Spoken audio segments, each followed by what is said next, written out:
In medicine in general, when someone's on a blood pressure medication or someone's on an antidepressant medications, when the physician decides to take them off of that medication or change them to something different, before they do that, they actually wean them down off of those medications steadily and carefully, right? It is a little odd that we still to this day abruptly stop people from drinking, in my opinion.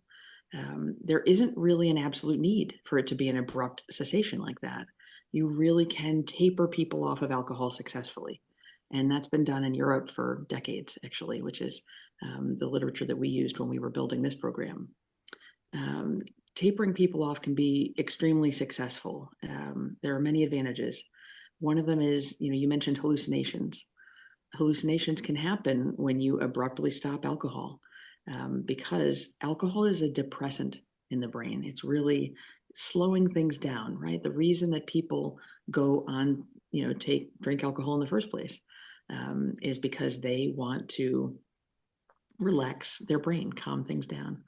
If you've had a calming agent on the brain and then suddenly you remove that, well, you can imagine a calming agent causes the brain otherwise to be even more excited a little bit, right? It's sort of trying to compensate for the fact that it's getting exposed to something that's depressing the brain. So it excites itself in a way.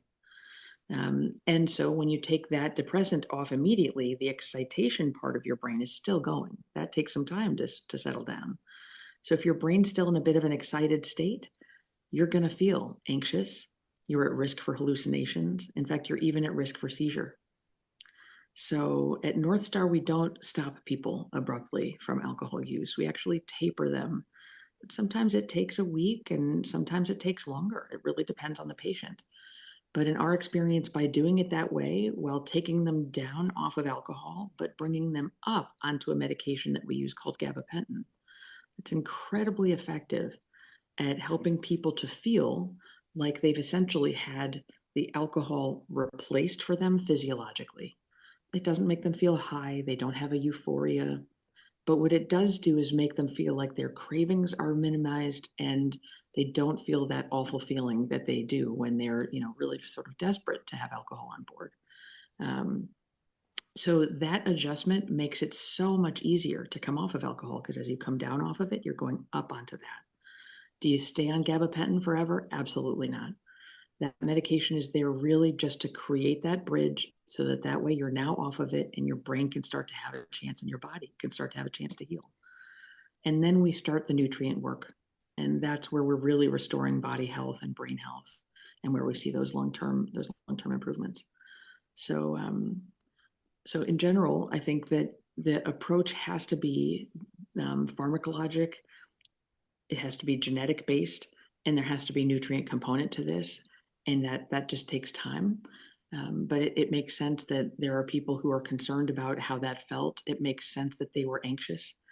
The alcohol, unfortunately, strips our body of healthy bacteria, and when we're not absorbing our food properly because the food hasn't been broken down properly, then you don't have precursors that you need to make things like serotonin and dopamine.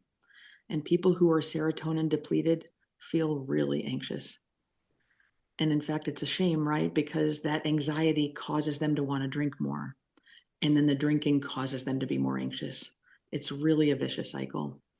So getting ahead of that by helping people be able to successfully come off, that takes medication at first. But being able to transfer over to where you're just doing this in a very healthy, normal way, using proper foods and nutrition, that's a wonderful transition for patients. And during that time, we see anxiety go down dramatically. 2/3 of our patients, 66% of them, have a decrease from severe to minor anxiety in just that first month because of that transition, because they've come off and because their brain's starting to tank back up again.